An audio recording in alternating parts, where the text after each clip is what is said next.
Hey friends, and welcome back to English Podcast for Listening and Speaking. It's so good to have you here with me again, as we gently explore the beautiful journey of learning English together. This space is truly a calm harbor, where we can slow down, breathe, and learn English not through rigid rules or stressful tests, but through stories, through feelings, and through real, meaningful connections. My aim is for you to feel comfortable, relaxed, and truly understood here, as we share thoughts and discover new ways to make English a natural part of your life. We believe that learning a language should feel like a warm conversation, not a difficult task, and that's exactly what we try to create in every episode. We want to build confidence in your listening and speaking, one gentle step at a time.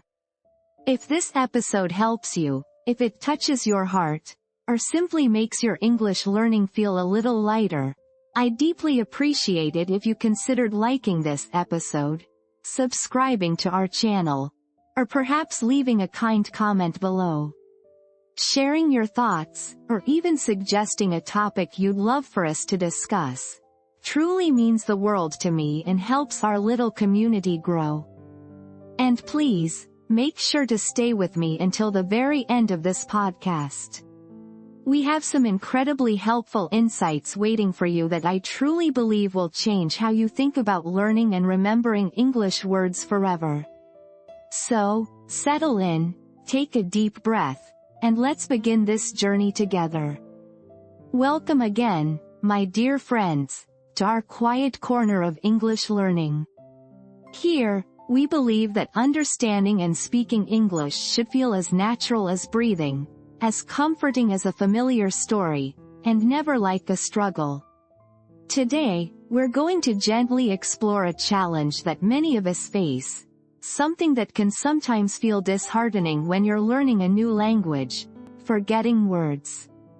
It's a common experience, isn't it? You learn a new word, you feel excited, and then, a few days later, it just slips away, like sand through your fingers. But what if I told you that you never have to feel that frustration again? What if I shared some real, gentle techniques that can help you hold onto English words not just for a day, or a week, but truly forever? That's exactly what we're going to do in this episode. Our purpose today is clear and deeply helpful.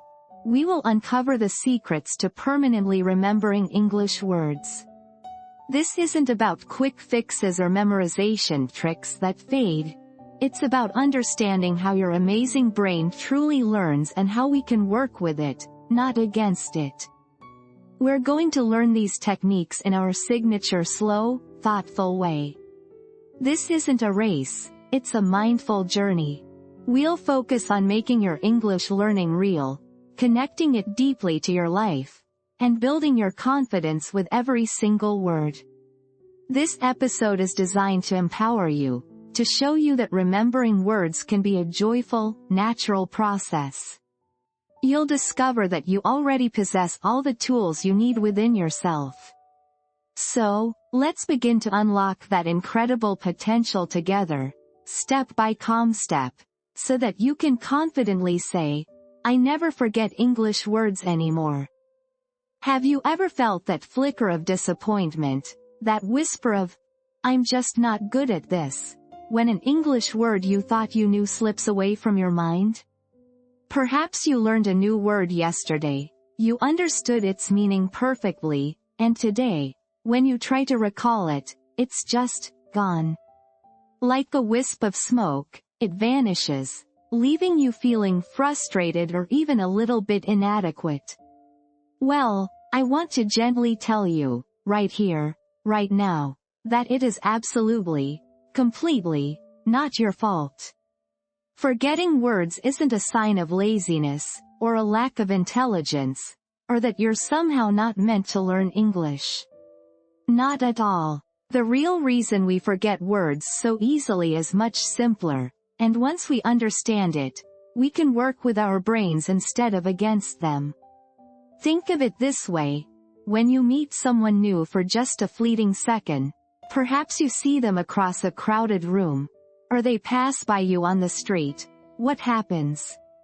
Most likely, you forget their face, their name, everything, within minutes. They haven't made a deep impression, have they? They haven't become connected to anything meaningful in your mind. English words, and indeed, any new information, behave in a very similar way. When we just see a word on a list, or hear it once in a podcast, or quickly look it up in a dictionary, it's like that fleeting glance. Our brain registers it, yes, but it doesn't form a deep, lasting connection. It doesn't have a reason to hold onto it, to file it away in the long-term memory cabinet. It thinks, oh, this must not be important, and like a dutiful housekeeper, it tidies it away, often into the forgotten corners. For a word to truly stick, for it to become a part of your active vocabulary, it needs to be experienced. It needs to be felt, imagined, used, and connected to something personal within you. It's not enough to just know what a word means. You need to understand it in context, feel its emotion, see its picture in your mind, and connect it to your own life story. When a word is just a definition, it's abstract.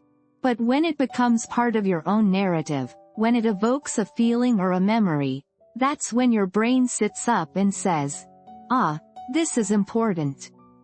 This needs to stay. This is why traditional memorization methods often fall short. They treat words like isolated facts, like numbers in a phone book. But words are living things. They carry nuances, emotions, and connections. They want to be experienced, not just observed. So, the key is not to try harder to remember, but to learn to connect more deeply. To give your brain the rich, meaningful experiences it needs to embrace and keep those words forever. This understanding is the gentle foundation upon which we will build our techniques today. Now, let's gently move on to our first practical technique, a technique that is so simple, yet so profoundly powerful that it can transform the way you learn and remember English words forever. This is asterisk technique 1. Learn words in real sentences, asterisk. Imagine, for a moment, an artist. Does an artist learn to paint by simply studying individual colors in a test tube? No, they learn by painting entire pictures. They see how colors blend, how they interact, how light falls on a scene. Words are exactly like those colors. If you learn a word in isolation, just a single word on its own, it's like a color in a test tube. It has potential, yes, but it doesn't have a story, a purpose, or a place in the larger canvas of language. Our brains are not designed to memorize disconnected bits of information. Our brains thrive on context, on meaning, on stories. When you learn a word within a full, meaningful sentence, you give that word a home. You show your brain exactly how it's used in real life, what other words it likes to hang out with, and what feeling it conveys. It's like watching a movie instead of just seeing a single still photograph. The movement, the narrative, the connections, that's what makes it stick. Let's try this together with some example words. Don't rush. Just allow the words to flow, and let your imagination do the work. Our first word is asterisk asterisk. Charge, asterisk. Now, charge can mean a few things, but let's focus on its most common everyday use. To put electricity into a battery. If you just see the word, charge, on a list, it's flat, right? It doesn't spark much. But what if we put it in a sentence? Listen carefully to this sentence, and really feel it, picture it. I need to asterisk charge asterisk my phone before I leave the house. Can you feel that slight urgency? That little flicker of anxiety if your phone is low on battery? Can you see yourself plugging in your phone, watching the little battery icon fill up? That's the feeling we want. This sentence gives charge a real-life scenario, a reason to be remembered. Now, I invite you to softly say that sentence with me, at your own pace, feeling the words. I need to charge my phone before I leave the house. Again, just a gentle whisper, letting the words become a part of your own thought. I need to charge my phone before I leave the house. Wonderful. You're not just memorizing, you're experiencing the word.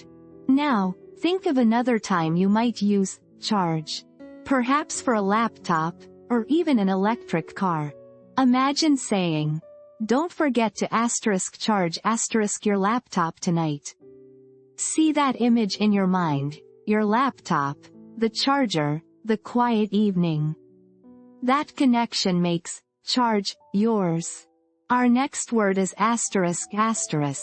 delay, Delay means to make something happen later than planned.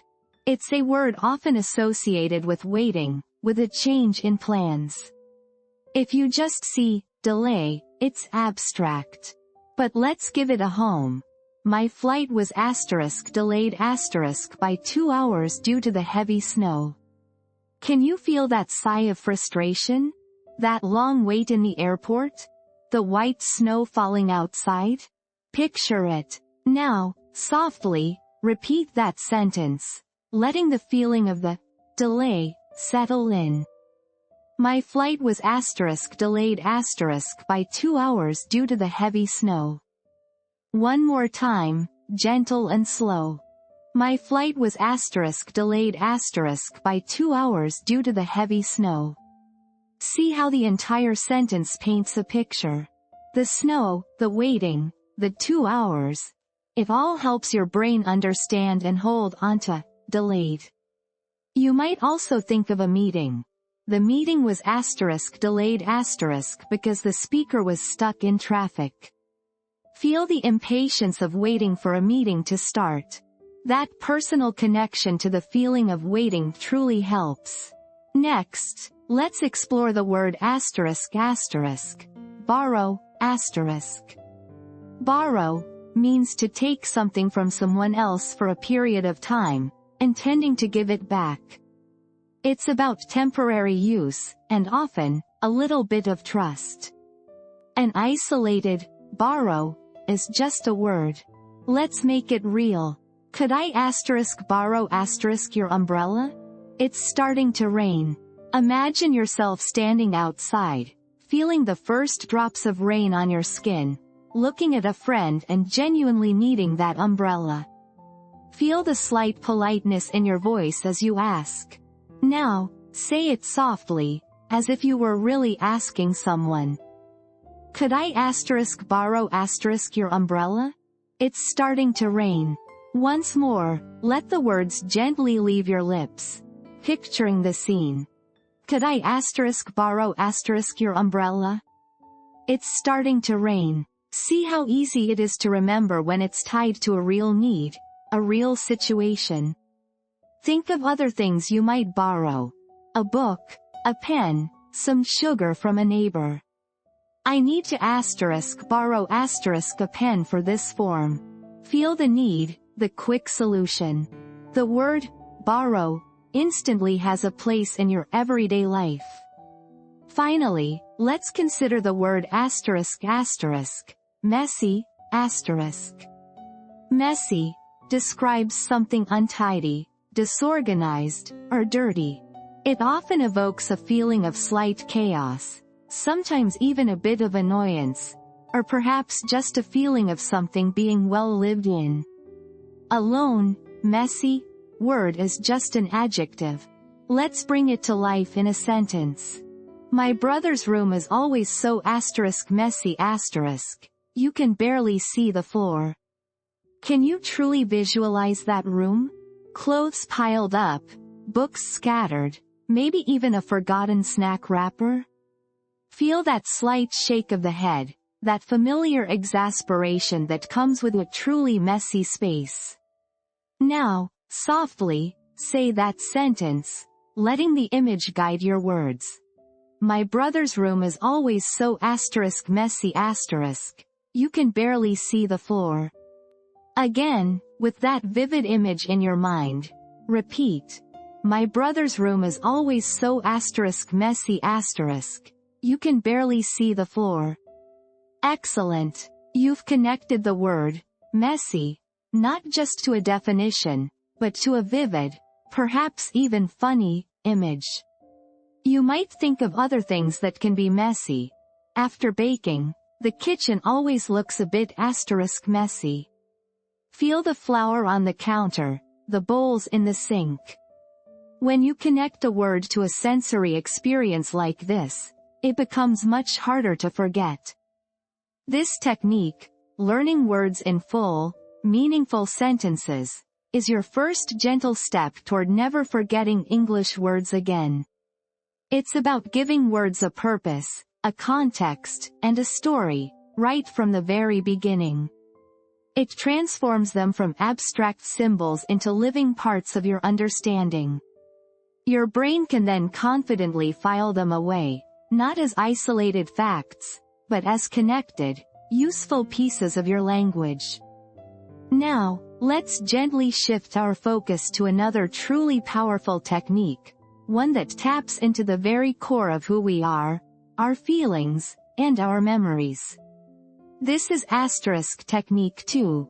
Make English words personal, Think about the stories that stick with you the most. Aren't they often the ones that somehow connect to your own life, your own experiences, your own heart? Our brains are wired to remember what is meaningful to us, what evokes a feeling, a memory, a personal connection.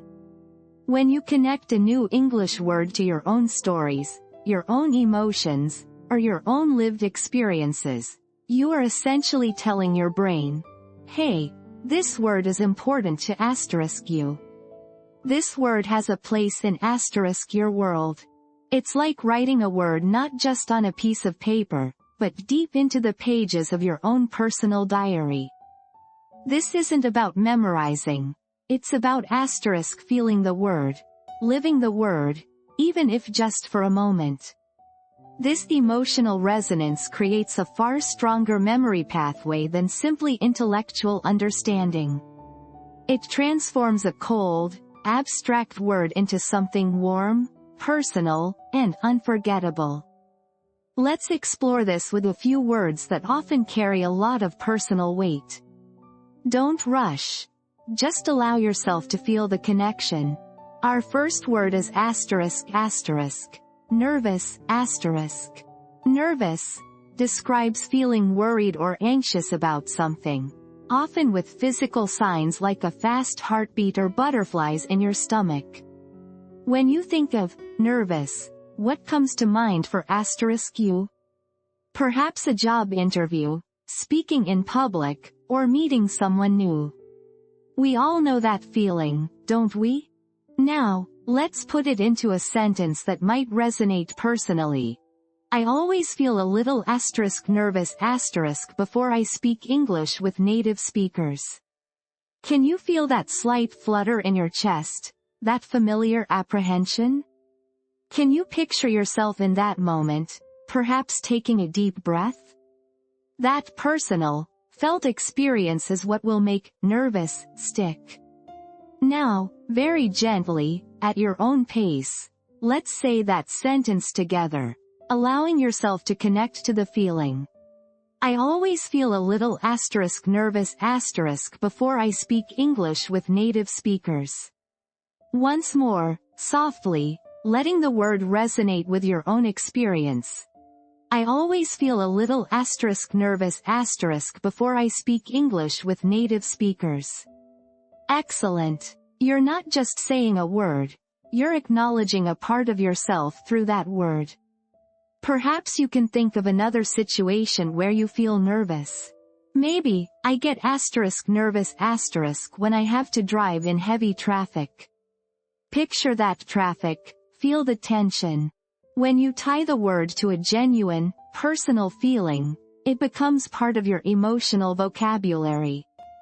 Our next word is lonely, Lonely describes feeling sad because you are alone or feel that you have no friends. It's a very human emotion, something many of us have experienced at some point. It's a feeling of emptiness, of missing connection. Let's connect lonely to a personal experience with this sentence. Sometimes, when my family is away, I feel a bit lonely in the big house. Can you imagine that quiet house? Perhaps the silence feels heavier without familiar voices. Can you feel that gentle ache of missing someone, or simply missing the presence of others? It's okay to acknowledge these feelings. Now, softly, let's say this sentence together, inviting that personal feeling to connect with the word.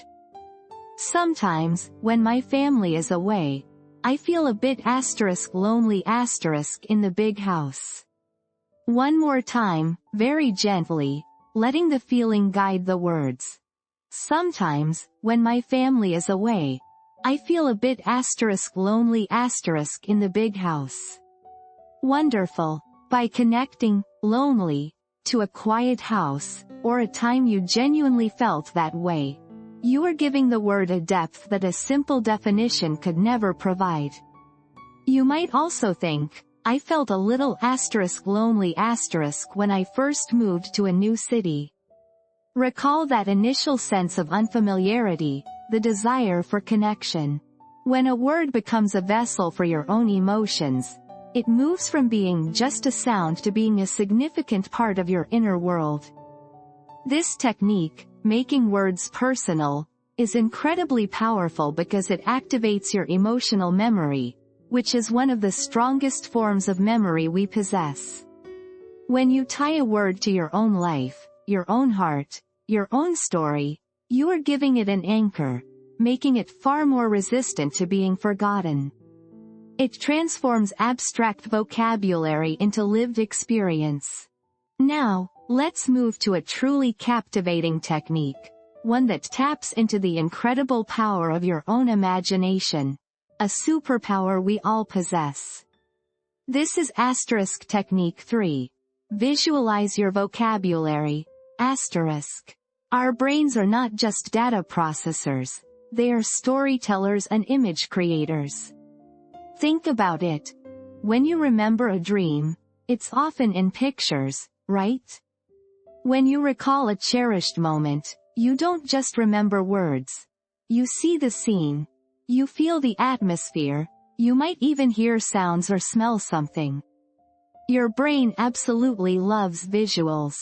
It's wired for them. And when you create a vivid mental image, a little mini-movie, in your mind for a new word, you are essentially giving your brain exactly what it craves, making that word incredibly sticky. This isn't about just seeing the word written down. It's about creating a living, breathing picture or even a short, silent film in your mind that directly connects to the word's meaning. It adds a whole new dimension to your memory. Let's try this with a word that's easy to picture, and one that often involves movement and effort. Climb. Climb means to go up, often using your hands and feet. Now, instead of just thinking about the definition, let's close our eyes for a moment, if you feel comfortable, or just let your gaze soften. I want you to imagine yourself climbing. What are you climbing? Perhaps it's a steep, rocky mountain path, with the sun warming your back. Feel the crunch of small stones under your shoes as you step. Maybe you reach out your hand and grip a rough rock face, feeling its cool texture beneath your fingers. Or perhaps you're climbing a tall, sturdy tree in a quiet forest, feeling the bark against your palms, smelling the earthy scent of the woods. You pull yourself up, one branch at a time, looking up towards the leaves rustling above you. Can you feel the slight effort in your muscles? Can you see the view changing as you move higher? Perhaps you're climbing a flight of old, creaky wooden stairs in a cozy house, feeling the warmth of the wood under your bare feet. Each step takes you higher, towards something new. Now, hold that image, that feeling, that little silent movie in your mind. This is your personal visualization for the word, climb. When you hear or think of climb in the future, your brain won't just pull up a definition, it will pull up that rich, personal experience you just created. Let's try a sentence, and as we say it, keep that visualization in your mind, let the picture play. We had to climb a steep hill to reach the old lighthouse. Can you see that hill? Feel the incline, imagine the lighthouse at the top? Let's say it again, gently, with that image active in your mind. We had to climb a steep hill to reach the old lighthouse. Wonderful. By actively engaging your visual imagination, you're not just learning a word, you're experiencing it. You're giving your brain a memorable anchor, a vivid scene that it can easily recall. This technique works for almost any word. Whether it's a concrete noun like tree, or river, or even more abstract concepts, you can always find a way to create a mental picture or an associative image. Perhaps for happiness, you might visualize a bright, sunny field where you feel completely free and joyful.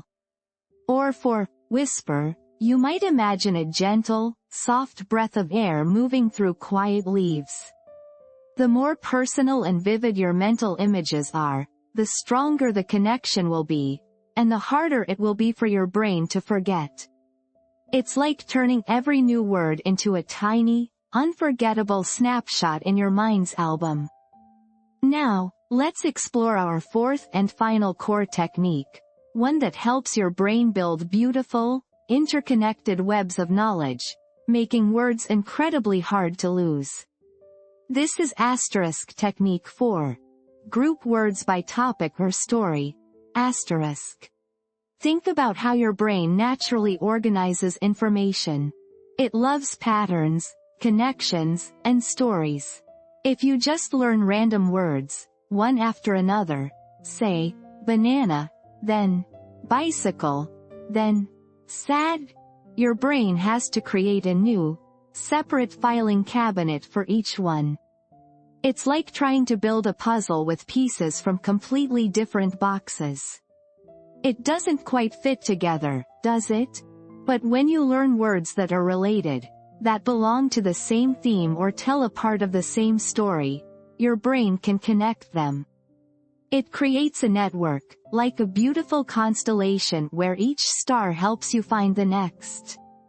This makes retrieval so much easier, because one word can act as a trigger for several others. Let's try this with a simple, everyday topic.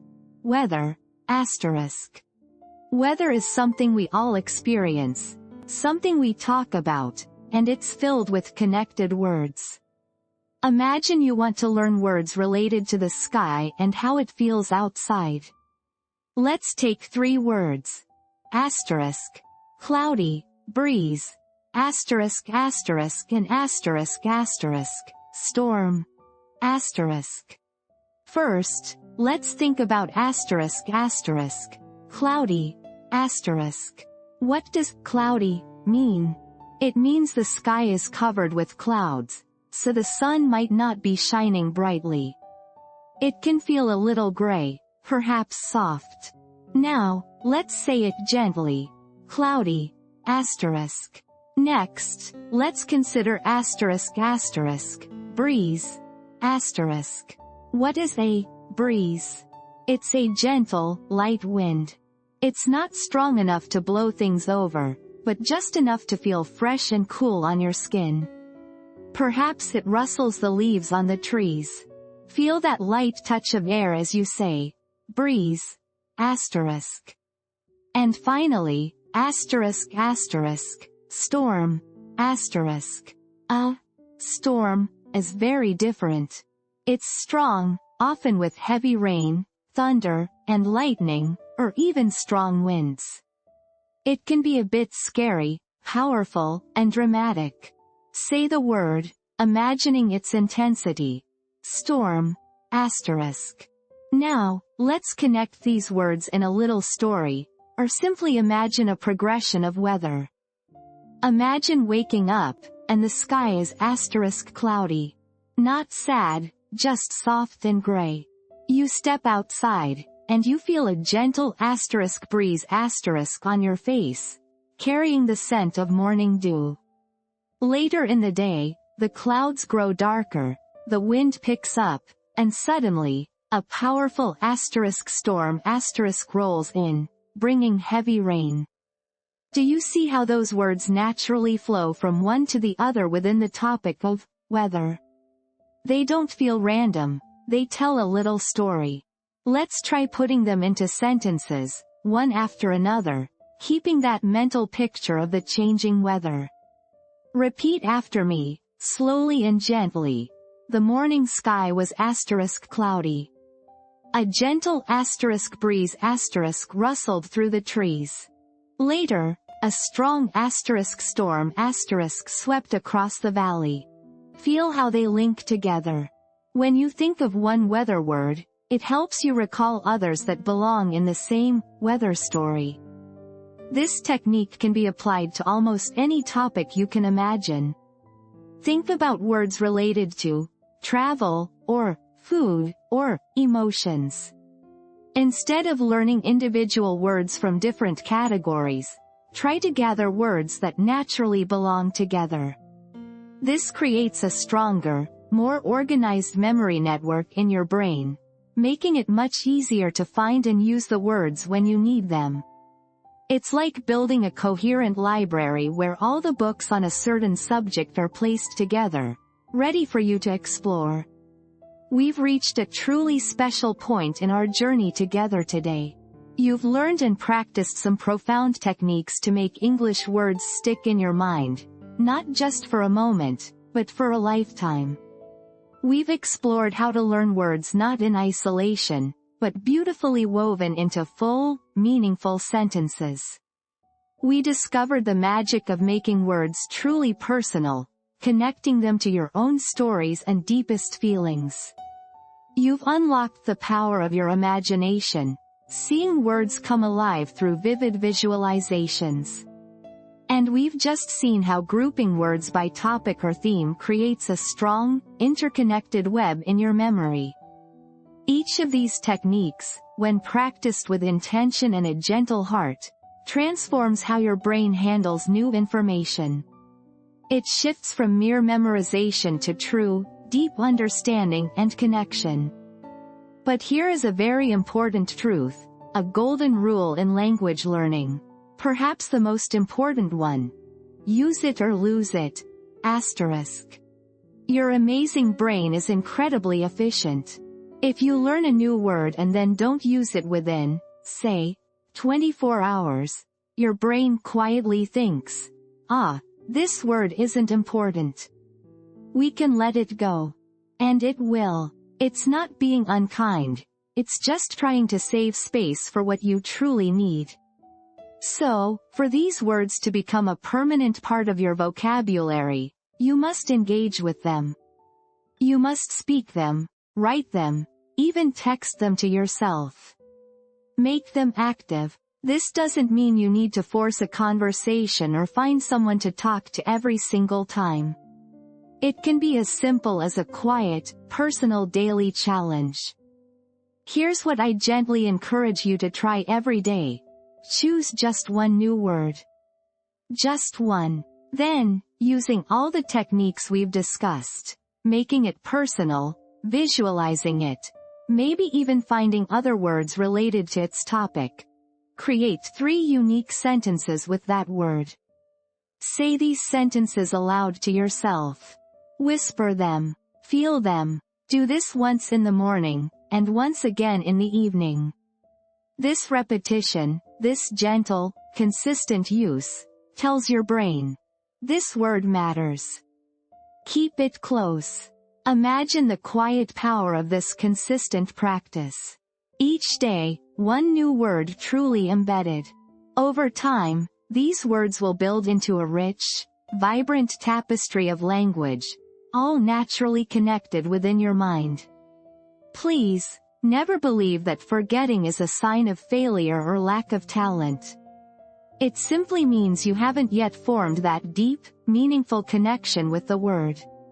You have the tools now. You have the imagination. You have the ability to create those connections. Believe in yourself, in your beautiful brain, and in the incredible journey you are on. Keep practicing, keep connecting, and you will never forget English words again. You've got this.